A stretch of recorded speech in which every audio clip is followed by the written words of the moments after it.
নমস্কার বন্ধুরা, কেমন আছেন সবাই? সুজাস ওয়ার্ল্ডে সবাইকে স্বাগতম। আজকে দারুণ একটা মিষ্টির রেসিপি নিয়ে এসে হাজির হয়েছি। আপনারা বাইরে কিনতে গেলে মিষ্টি প্রচণ্ড দাম হয়ে গেছে। 15 থেকে 20 টাকা করে এক একটা মিষ্টি।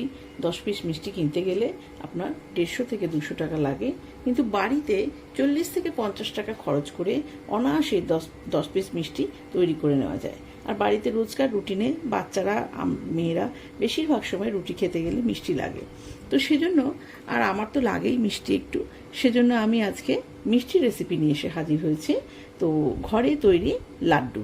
তো লাড্ডুটা তৈরি করতে কি কি লাগে উপকরণ সেটা দেখে নিই। প্রথমে লাড্ডু তৈরি করতে আমি 2 কাপ মতন বেসন নিয়েছি। প্রথমে বেসনটা চেলে নেব। প্যাকেটে ছিল, প্যাকেট থেকে খুলে নিয়ে এর মধ্যে অনেক দানা রয়েছে, সেজন্য একটু চেলে নেব। দেখুন প্রচুর দানা এর মধ্যে। চেলে নিয়ে আমি আসছি। বেসনটা চেলে নেওয়া হয়ে গেছে। এবার এর মধ্যে একটু সাদা তেল আমি 2 চামচ দিয়ে দেব। এই 1 চামচ আর এই 2 চামচ।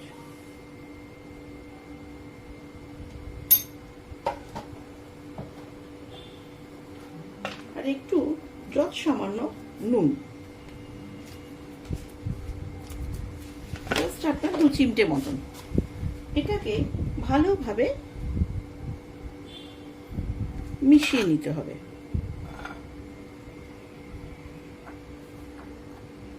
ভালোভাবে মিশিয়ে নেবার পর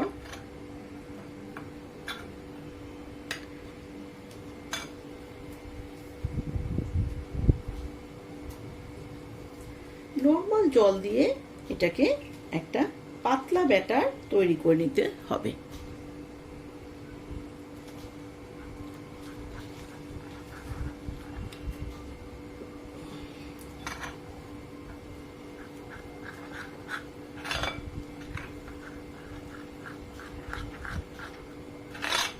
ঘন ব্যাটার করলে হবে না, একটা পাতলা ব্যাটার।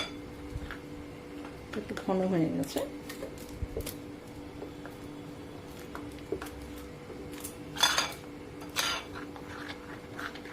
এবং স্মুথ টেক্সচারের একটা ব্যাটার করে নিতে হবে। ব্যাটারটা স্মুথ করে আমি আসছি। ব্যাটার দেখুন একদম স্মুথ টেক্সচারের হয়ে গেছে। দেখুন একদম পাতলা ব্যাটার। এবার এটাকে 5 মিনিটের জন্য ঢেকে দেব। 5 মিনিট পরে আমি 10 মিনিট হয়ে গেছে। আমি প্লেটটা সরিয়ে নিলাম। আর এর মধ্যে একটু বেকিং পাউডার, অল্প করে বেকিং পাউডার দিয়ে দিলাম। বেকিং পাউডারটা একদম যখন আপনার রেডি করে একদম সব রেডি হয়ে যাবে ভাজার জন্য, তখনই আপনার বেকিং পাউডারটা দেবেন। আগে থেকে দিলে হবে না। হয়ে গেছে, এবার ভাজার জন্য রেডি। আমি এবার ভাজবো। 5-10 মিনিট হয়ে গেছে। এবার আমি ঢাকাটা খুলছি। খুলে আর তেলটা সাদা তেল বসিয়ে দিয়েছি। তেলের মধ্যে আমি এবার যেরকম খুশি শেপ দিয়ে বসিয়ে দিন। এরকম করে ভেজে ভেজে নিতে হবে।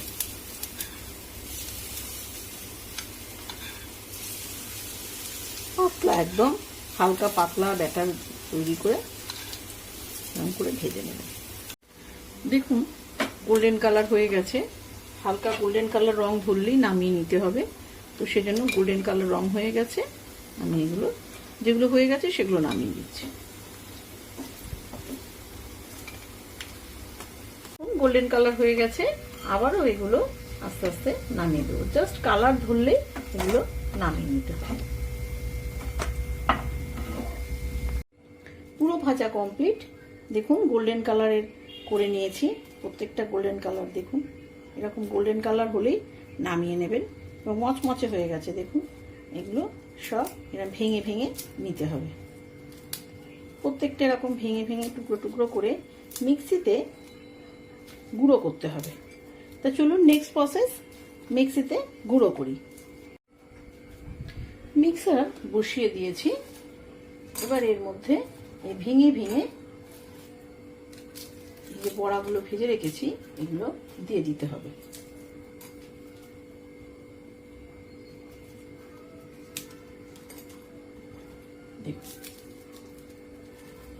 আর এটা পুরো একদম মিহি করে গুঁড়ো করলে হবে না, জাস্ট আপনার দানা দানা থাকতে হবে, এরকম জাস্ট ব্রেড ক্রাম্বস যেরকম হয় সেরকম আপনার দানা দানা থাকতে হবে। ওইরকম করে গুঁড়ো করে আমি নিয়ে আসছি। দেখুন গুঁড়ো করেছি একদম ব্রেড ক্রাম্বসের মতন দানা দানা, এরকম করে পুরোটাই গুঁড়ো করে নিয়ে আসছি। এবার একটা চিনির শিরা করে নিতে হবে। তাতে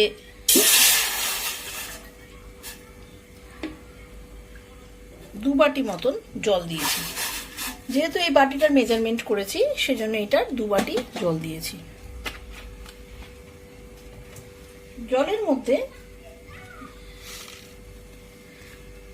ছোট এলাচ ভেঙে গুঁড়ো করে দিলাম, আর দিলাম একটু ফুড কালার। এটা 1 বাটি চিনি দিলাম। চিনির রসটা একটু আঠালো হবে, একটু চিটচিট করবে, ততক্ষণ হোক। এটা 5 মিনিট পরে আমি আসছি। এদিকে রসটা ফুটছে আর আমি আর একটা প্যান বসিয়ে দিলাম। প্যানের মধ্যে একটু ঘি দিয়ে দিয়েছি, জাস্ট 1 চামচ মতন। আর এর মধ্যে এই ড্রাই ফ্রুটসগুলো আমি একটু নেড়ে চেড়ে নেব।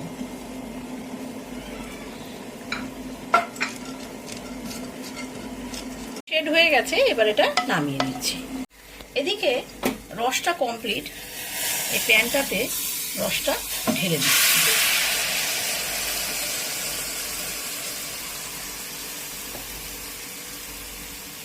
এবার এই প্যানের মধ্যে ব্রেড ক্রাম্বসগুলো দিয়ে দিচ্ছি। ব্রেড ক্রাম্বস না, এটা হচ্ছে বেসনের, মানে ব্রেড ক্রাম্বসের মতনই আপনার করে নিয়েছি। সেই বেসনের গুঁড়োটা দিয়ে দিন। এটা সমানে নেড়ে যেতে হবে, একদম লো গ্যাসে, একদম শুকনো না হওয়া পর্যন্ত সমানে নেড়ে যেতে হবে। যখন তলাটা ধরে ধরে যাবে ঠিক তখন দেখাচ্ছি। ড্রাই ফ্রুটসগুলো দিয়ে দিলাম, দিয়ে আর একটু শুকনো শুকনো করে নামাবো।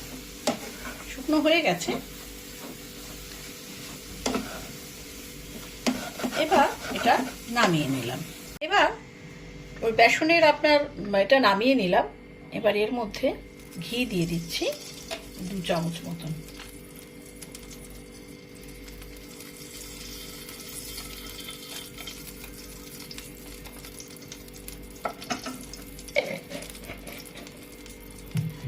দু চামচ মতন ঘি দিয়ে ঘিটা গরম হোক।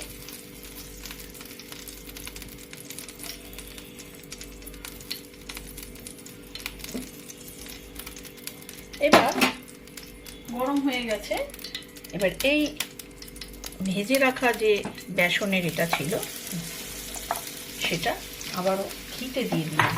ঘিতে দিয়ে এটা ভালোভাবে একদম শুকনো করে নিতে হবে।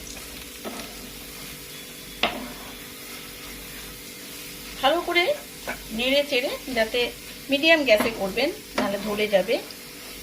লো টু মিডিয়াম গ্যাসে করে এটা ভালোভাবে নেড়ে চেড়ে আসতে হবে। নেড়ে চেড়ে আমি আসছি। হয়ে গেছে, এবার নামিয়ে নেব। মোটামুটি একটু ঠান্ডা হয়ে গেছে, তাও গরম আছে। একটু ঘি হাতে বুলিয়ে নিচ্ছি। ঘি নিলে লাড্ডুগুলো বানাতে সুবিধা হবে। এরকম করে লাড্ডুগুলো বানিয়ে নিতে হবে। প্রচন্ড গরম,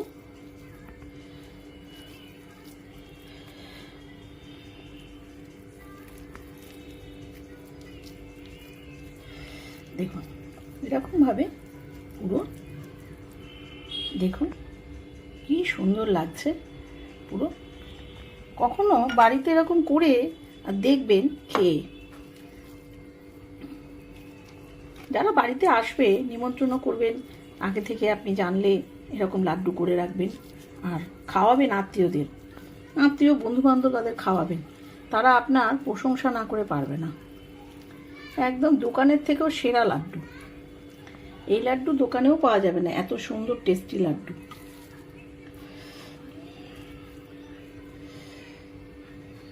আবার একটু ঘি নিয়ে নিলাম, তাহলে ঘিয়ের গন্ধটাও থাকবে আপনার, পুরো গাওয়া ঘিয়ের লাড্ডু মনে হবে। এরকম করে পুরো লাড্ডু বানিয়ে আমি আসছি। রেডি হয়ে গেল আমার বেসনের লাড্ডু। দেখুন কি অপূর্ব লাগছে দেখতে।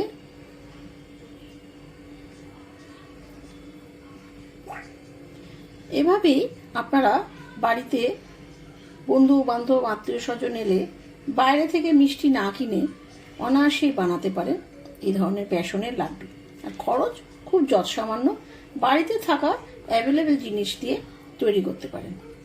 আর যদি করে খেয়ে ভালো লাগে তাহলে অতি অবশ্যই আমাকে লাইক শেয়ার কমেন্টস করতে ভুলবেন না। আর নিত্য 30 দিন নিত্য রেসিপি পেতে আমাকে অতি অবশ্যই সাবস্ক্রাইব করবেন। এবার সব হয়ে গেল, একটু ওপরে আপনার খোয়া ক্ষীর ছড়ালে কিরকম লাগে দেখতে। দেখুন কি অপূর্ব লাগছে।